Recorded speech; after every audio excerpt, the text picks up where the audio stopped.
Hello, everyone, and welcome back to the Pat Flynn Show. We are going to talk about how to not be skinny fat, how to stop being skinny fat, how to cure skinny fatness.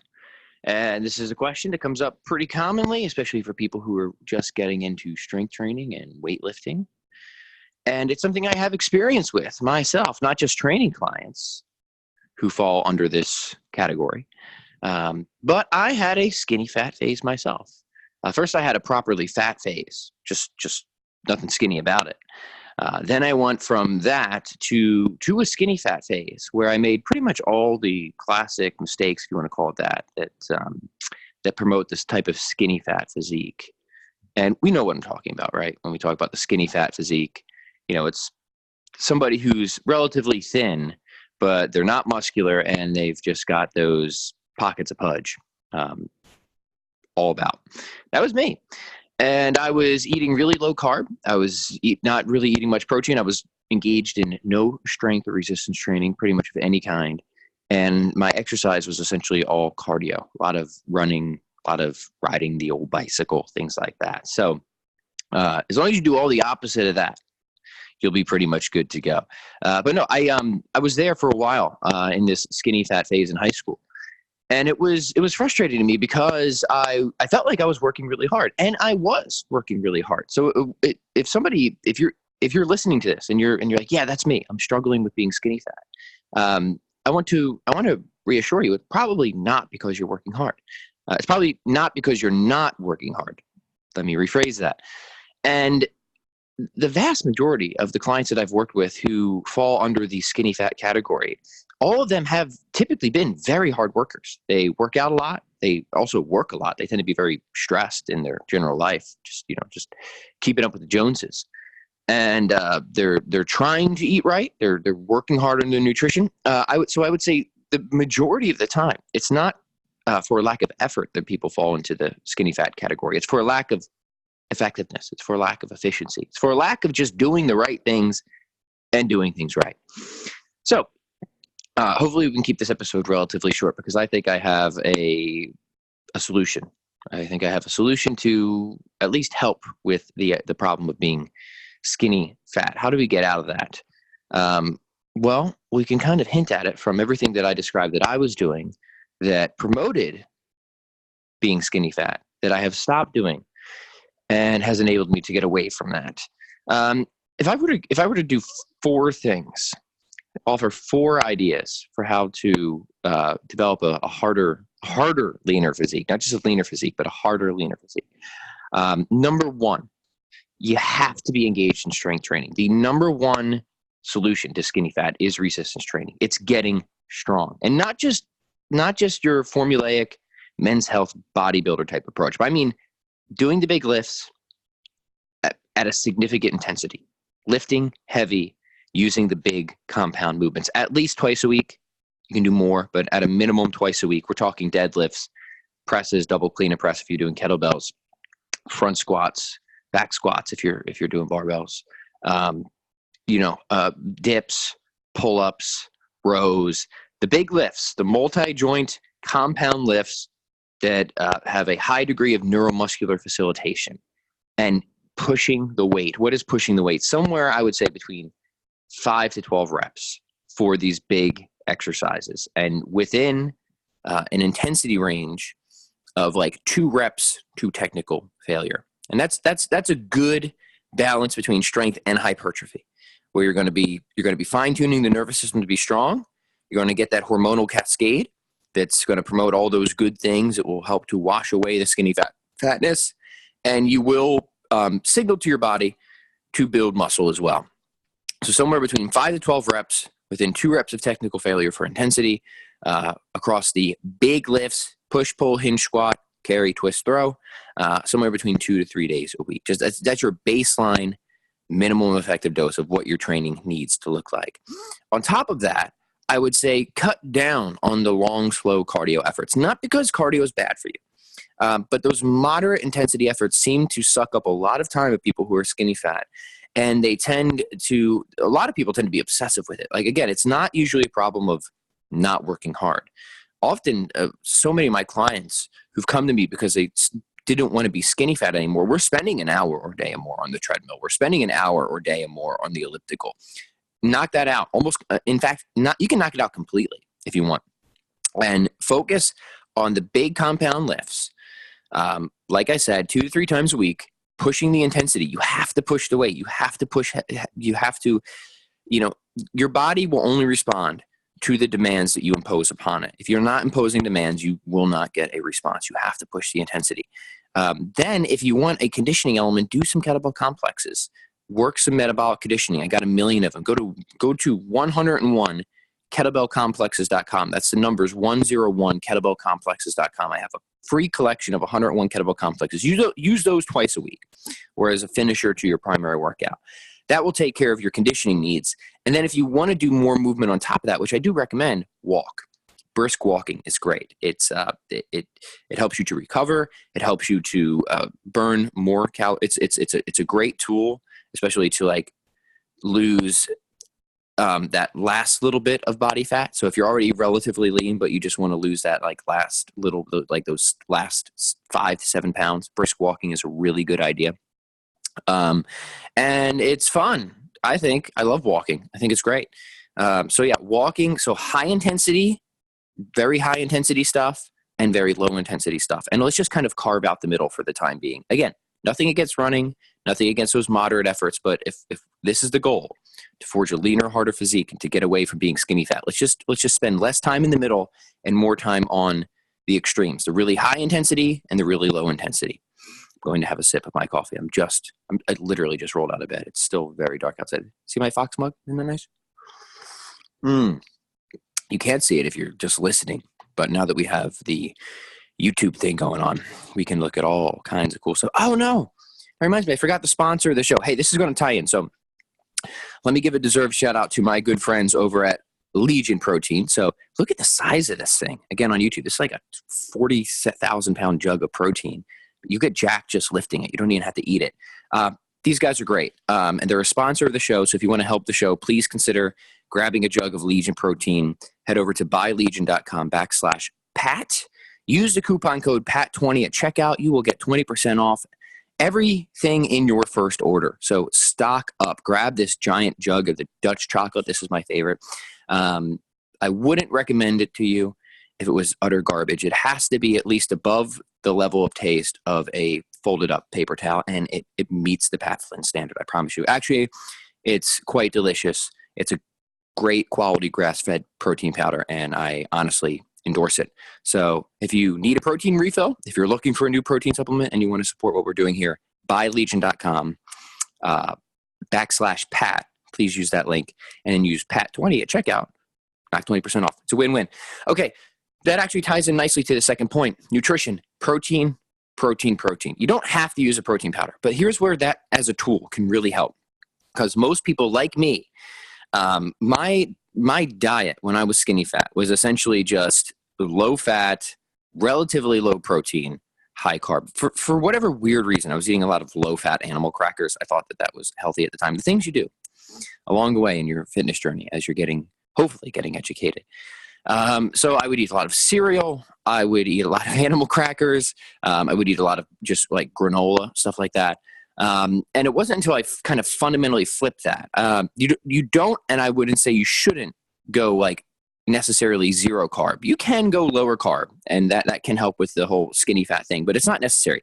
Rather, focus on getting your protein up. Really try to hit around 1 gram of protein, at least per lean pound of body mass per day. You could be a little bit more extravagant if you want and just do 1 gram per pound of body weight per day. So if I'm 160 pounds, 160 grams of protein. That's kind of tough to get in, right? If you figure like a piece of chicken breast might only be like 25 to 30 grams of protein. If you're not used to eating a high protein diet, that can be a tough thing to do. And that is where protein shakes can be really helpful. So I typically have at least 2 protein shakes per day.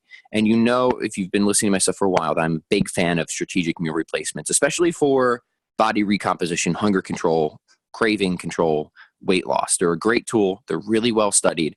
Whole foods are great. Got nothing against it. But sometimes we just need something that's practical and convenient. We can push the protein numbers up.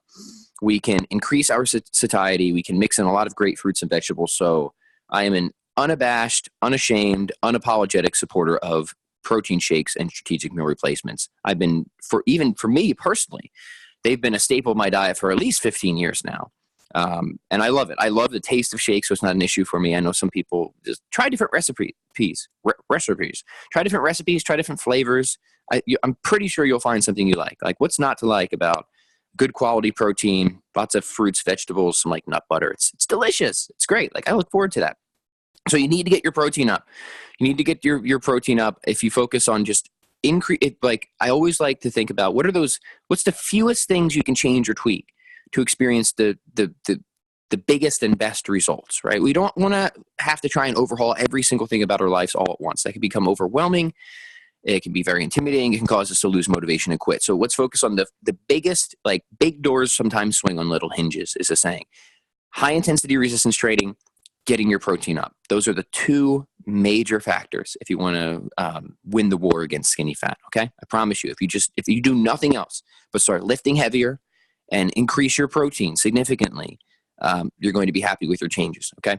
Now, I said I had 4 solutions. The other one was walking and mobility, taking care of your body, having some type, and really I would just put it, some type of de-stress ritual, some type of de-stress element of your life.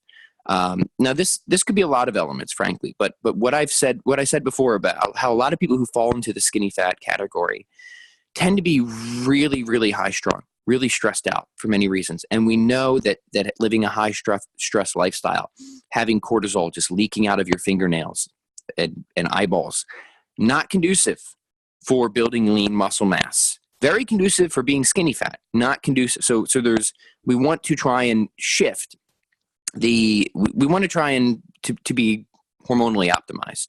Okay. And that doesn't mean taking a bunch of supplements or anything like that. That's not necessary. It means just, let's get the basics down. Let's start lifting heavy. Let's get our protein up. Let's get our stress under control. Now, the biggest thing for stress, which is kind of point number 4, but I don't want to skip ahead to that yet. So let's just focus on the little elements. Hey, I'm sorry to do this to you, but maybe think about limiting this stuff. This is coffee. Maybe limit the stimulants. So my caffeine intake is typically 1, maybe 1.5 cups of coffee in the morning, then I'm done. I never drink coffee past noon. It tends to mess up my sleep. Plus, I'm one of those people who tends to be quite sensitive to caffeine. If I have too much, I get very jittery. It has a very stressful effect. About 1.5 cups of coffee. That's great. That's all I need. I enjoy the taste of it. Apologies for the annoying slurp in the microphone. I know that really bothers some people. But some people would do better without it. Sometimes just doing a complete caffeine elimination protocol would be necessary. The other thing are the small things like getting rid of these little electronic devices, I would say around sundown, or at least 2 hours before bed. At least 2 hours before bed. Try to get out from being in front of screens, television screens, iPad screens, iPhone screens. Look, I've got it all too. It makes such a big difference. I mean, staying up to 11 o'clock at night, watching The Walking Dead, being scared out of your absolute wits, fried by all the blue light, adds so much unnecessary stress to your life. And that trickles down to everything else. It's going to mess up your sleep. It's going to mess up your performance. It's going to mess up your willpower. It's going to make you want to crave really sugary, fatty foods. So there's little, again, big doors swinging on little hinges. Let's get the caffeine intake, the stimulant intake under control. Maybe even think about doing a short-term break from it. Could be a good fast. And let's make sure we have some type of healthy sleep hygiene or sleep ritual, that we're not just overly stimulating ourselves, not just throughout the day, but especially as we're winding down at night. Have some chamomile tea, and maybe consider reading a nice book. Nothing too heavy or heady. Maybe a nice little fiction book, a romance novel. How about that? I would link them in the show notes, but I can't think of a single one that's worth reading. But that's the point, right? You want to be able to just fall asleep while reading it. So there we go. Case made. All right. The final one is sleep itself. 7 to 9 hours of sleep, friends. You need to be an adult, and you need to have a child's bedtime. You need to be an adult by setting yourself a child's bedtime. I try to get to bed no later than 10 p.m. most nights. Often I'm out by like 9:30. It's pretty sad. During the weekdays, of course, if I'm out on the weekends or socializing, we can make exceptions. But what is the rule? The rule is before 10 p.m. most nights I am in bed. And again, aiming for 7 to 9 hours per sleep is the window. If you're not hitting that, you need to fix that.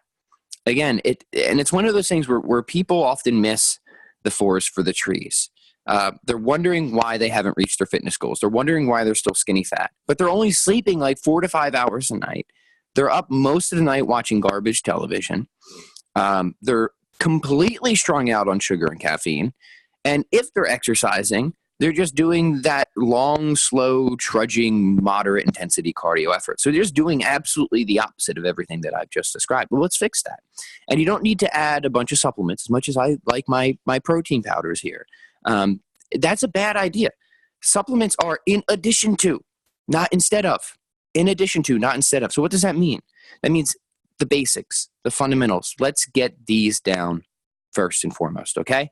So the 4 things I said were resistance training. Spend time on the extremes. High intensity lifting and very low intensity walking. Lots of walking, really good for you. That itself helps reduce stress. Number 2, get your protein up. Hit those protein targets. Really important. Calories, macros, making sure you have overall energy balance, also important. But again, it's one of those things where the more you kind of push the protein, the more other things tend to fall into place anyways. And we know this. Like, the research is really clear that protein is a big hinge factor in diets that, especially promoting weight loss and body recomposition. Number 3, find ways to either eliminate or reduce stress in your life. Caffeine intake and electronic device stimulation seem to be the big ones that people struggle with, okay? And then finally, fixing your sleep. Have an early-ish bedtime. You don't have to go to bed right when you put the kids to bed. That would be, we put our kids to bed like by 7 o'clock every night. It's pretty good. But that's because we need some time to hang out with my wife too. Very important. But early enough. Shoot for 7 to 9 hours of sleep. Make sure you have a good sleeping environment. It's cool, it's cozy, it's dark. Make sure it's dark. And if you do those 4 things, I promise you, the whole issue of skinny fat will begin to resolve itself. And in fact, even if you're not skinny fat, if you just do those 4 things, pretty much whatever your general issue might be with fitness, those are like, that's like it. That's like the secret. That's like fitness reduced to its fewest, most fundamental components. Doing those 4 things will solve like 80% of the problems that people walk into the gym with and want to have solved. Lifting heavy, walking far and often, getting your protein up, cutting back on unnecessary amounts of stimulation, and fixing your sleep. If you do that, so many things are going to fall into place. But that is my 4-step solution for anybody out there who's struggling with the whole being skinny fat thing. So hope you enjoyed this episode. Happy Monday to all of you. Hi on YouTube there. If you're watching on YouTube or listening wherever, hey, do me a favor. Hit the like button. Really appreciate it. Love those likes. Makes me feel good. It can be your Christmas present to Pat. Subscribe, ring the little bell, because that's like the notification thing. By the way, YouTube crushed me. You notice I have all these thousands of subscribers, but they changed all their voodoo algorithms and stuff. So we got to build the momentum back here. So please like, please comment, please share. I want to make sure we reinvigorate this channel. And we're doing great on iTunes. We're doing great on all of that. But now that we're on YouTube, I do need your guys' help again. I know I'm so asky. I'm so needy. But I love you guys. I hope you loved the show. Comment with any questions or topics you want to hear about on the next episode or on future episodes. Anyways, I've got my chat with Dan John tomorrow. And as you know, we always take listener Q&A. So whatever you want to hear us talk about, comment section is open. I love you. If we don't talk to you beforehand, Merry Christmas, Happy Holidays, and see you soon.